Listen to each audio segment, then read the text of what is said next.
श्री राम, जय श्री बालाजी महाराज, जय माता की। पूजा के बाद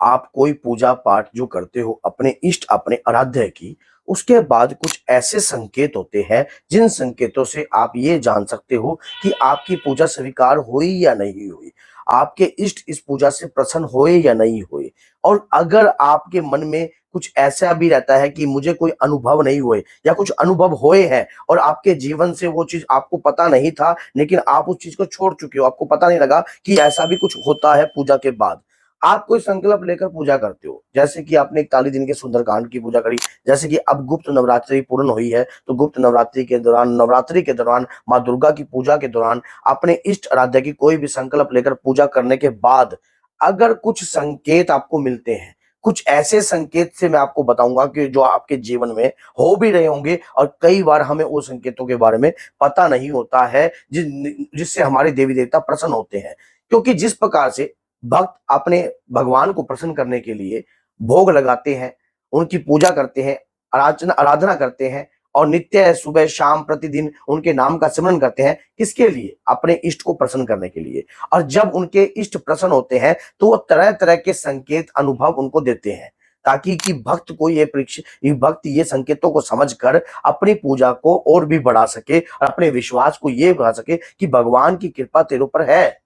दोनों हाथों से है। इससे होता क्या है? इससे हमारा आत्मविश्वास अपने इष्ट आराध्य के प्रति और भी ज्यादा बढ़ता है। अगर मान लीजिए आपको पता लगता है, कई बार हम कुछ भी नया कार्य कर रहे होते हैं और हमारे पिताजी दूर से खड़े होकर देख रहे होते हैं, और हम कोई उस कार्य को अच्छा है, चाहे वो दान पुण्य का कार्य कर रहे हैं या किसी की हेल्प कर रहे हैं, तो आपको ऐसा लगता है कि मेरे पिताजी देख रहे हैं, और देख के आपको ऐसा लगेगा, एक अंदर से गर्व महसूस होगा पिता को भी और आपके अंदर भी, कि मैंने अपने पिता के सामने ये काम किया। इसी प्रकार से जब हम भगवान की पूजा, याचना, तपस्या नित्य करते हैं, प्रतिदिन करते हैं, रोजाना करते हैं, तब हमारा भगवान हमारे प्रति देखकर वो प्रसन्न होते हैं कि हमारे बच्चे जो है भगवान की जो जो हमारी आराधना कर रहे हैं, और तो वो अपने भक्त को प्रसन्न करने के लिए तरह तरह के संकेत देते हैं। अब मैं आज ऐसे कुछ संकेत दिखाऊंगा जो उससे आपको खुद पता लगेगा कि आपकी पूजा भगवान तक पहुंच रही है। और अगर कहीं कई लोग तो ऐसे हैं जो कि पूजा पाठ करते हैं, उसके बाद भी उनको अनुभव नहीं होते, और कई भोले भगत ऐसे हैं जिनको अनुभव ही अनुभव होते हैं, उन्हें पता नहीं होता कि मुझे ये अनुभव क्यों हो रहे हैं।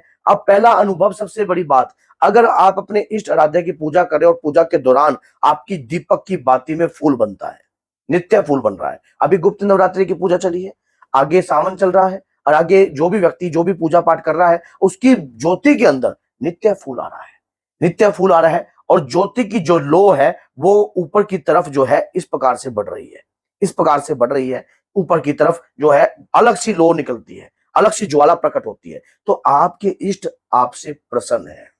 आपके इष्ट आपसे प्रसन्न है। अब बात रह जाती है दूसरी, कि अगर आपने पूजा पाठ करी है और पूजा पाठ के दौरान आपके इष्ट आपसे संपर्क भी साधते हैं, शक्तियां आपसे संपर्क साधती हैं, वो किस प्रकार से? स्वप्न के मामले, स्वप्न जब आप सो रहे होते हो तो आपको कुछ ऐसे ऐसे स्वप्न आते हैं, जैसे कि आप किसी मंदिर का निर्माण कर रहे हो, किसी मंदिर में आरती पूजा याचना कर रहे हो, या आप दान पुण्य कर रहे हो, कुछ भी अपने हाथों से लगातार दान पुण्य कर रहे हो, ऐसे ऐसे आपको स्वप्न आ रहे हैं। ये भी ये है कि अगर आप जिसकी देवी देवता की आपने पूजा करी है, वहां तक आपकी पूजा पहुंच रही है।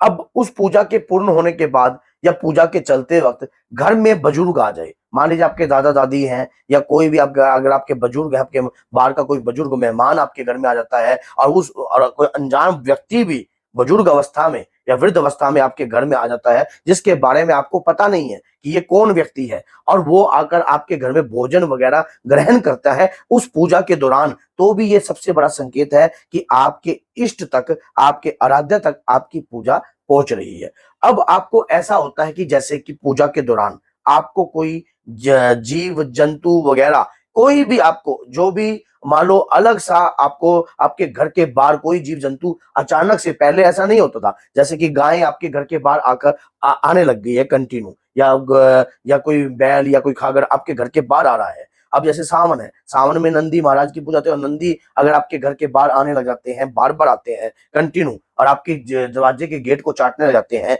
या आपके घर के बाहर मान लो पेशाब कर देते हैं, तो ये भी बहुत अच्छे संकेत हैं आपके घर की जो दरिद्रता का नाश करने के लिए। प्रभु की पूजा करने के बाद जो हम जैसे हमें उन्हें भोग प्रसाद अर्पण करते हैं, इसी प्रकार के संकेतों से भविष्य में होने वाले लाभ बहुत सारे जुड़े होते हैं। इस प्रकार की पूजा से आपके परिवार के ऊपर आपके इष्ट आराध्य की जो कृपा होती है वो परंपरागत चलती है। अब कुछ ऐसे संकेत आपको मैं बताऊंगा जो कि आप अगर साधना कर रहे हो, साधना के दौरान आपको महसूस होंगे। जैसे कि साधना के दौरान आपको एक अलग सी सुगंध महसूस होती है, जो सुगंध जो है आपको ही आती है। आपने किसी से भी पूछने की कोशिश करी, क्या आपको कोई सुगंध आ रही है? तो वो व्यक्ति कहते हैं कि मुझे ये सुगंध नहीं आ रही। घर के कोई ऐसे प्राणी से भी अगर आपको पूछते हो और तो आपको जैसे कि हवन की महक, बार-बार हवन की महक आ रही है। आपकी नाक में आपको खुद महसूस होता है, आपको ऐसा लगता है कि कुछ है, जो हवन की महक आ रही है मुझे। लेकिन वो दूसरे व्यक्ति से पूछते हो, बोलते मुझे कुछ नहीं आ रहा, मुझे कुछ नहीं आ रहा। आपको आ रही है तो देख लो, मुझे नहीं आई। और ये उसी को आते हैं जो व्यक्ति लगातार अपने इष्ट, अपने आराध्य की पूजा करते हैं। ये वीडियो बनाने का एक मेन उद्देश्य यही है कि जिन लोगों ने गुप्त नवरात्रि में पूजा करी है, जिन लोगों ने सावन के अंदर पूजा करी है, जो व्यक्ति लगातार प्रतिदिन पूजा करते हैं, रोजाना पूजा करते हैं, तो ये एक मानो तो भगवान है, ना मानो तो कुछ भी नहीं। और सबसे बड़ी बात, जो आप पूजा पाठ करते हो उससे ऊर्जा तो उत्पन्न होती है, और वो ऊर्जा अपना तेज किस रूप में दिखाती है? वो ऊर्जा अपना तेज इसी प्रकार से दिखाती है, भक्त की आस्था और विश्वास से। उसे अलग अलग प्रकार के सिम्टम्स महसूस होते हैं, अलग अलग प्रकार के लक्षण महसूस होते हैं। जब वो पूजा आध्यात्मिकता में आ जाता है तो अलग अलग रोशनी उसके जीवन में आती है, अलग अलग उसके कार्य बनने लग जाते हैं, जो कार्य काफी लंबे समय से आपके बंद पड़े हैं।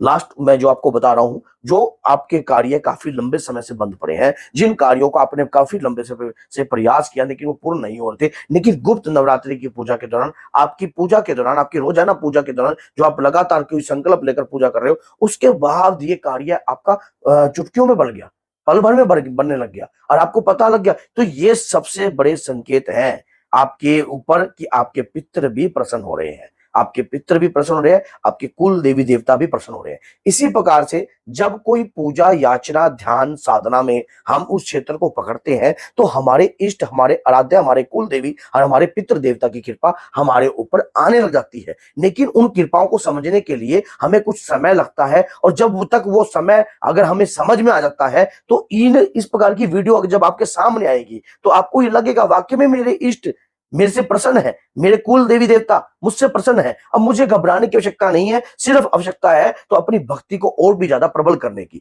और भी ज्यादा मजबूत करने की। तो अगर आपके साथ भी पूजा के बाद इस प्रकार के संकेत दिखते हैं, अलग सी दुर्गंध आती है, और एक सबसे बड़ी एक और मैं आपको बताता हूँ, माँ की पूजा कर रहे हो, अगर मधुमक्खियां, बहुत सारी मधुमक्खियां आपके घर में आपको दिखाई देती हैं, या बहुत सारी आपको ततैये आपके घर में दिखाई देते हैं, गेट के बाहर दिखाई देते हैं, गेट के ऊपर बैठे बैठे कम से कम 10-12 ततैया आपको दिखाई देते हैं, ये भी अच्छे संकेत हैं। इसमें मारे संकेत नहीं, माँ की पूजा के दौरान, माँ की पूजा के दौरान अगर ये है, क्योंकि माँ का एक जो रूप है भमरी भी है, तो इसी प्रकार से माँ के अनगिनत रूप है, माँ की कृपा, बाबा की कृपा आपको अलग अलग प्रकार के संकेत देती है। तो इन संकेतों को समझें। और ऐसा भी होता है कि कई बार भगवान स्वयं अपने भक्त की परीक्षा लेने के लिए आ जाते हैं, तो आपके जीवन में खुशहाली आती है और परीक्षा में आप सफल भी होते हो। तो बोलिए जय सीताराम, जय श्री बालाजी, जय माता दी। और वीडियो अच्छी लगती है तो लाइक कीजिए, लाइक कर शेयर कीजिए, और शेयर करने से आप भी इसके भागीदार बनिए, क्योंकि सामने वाला व्यक्ति अगर पूजा साधना कर रहा है तो उसके सामने इस प्रकार की वीडियो आती है तो लाभ उसके लिए भी होता है, तो आपके लिए भी होता है, और जिससे एक पंथ दो काज हो जाते हैं।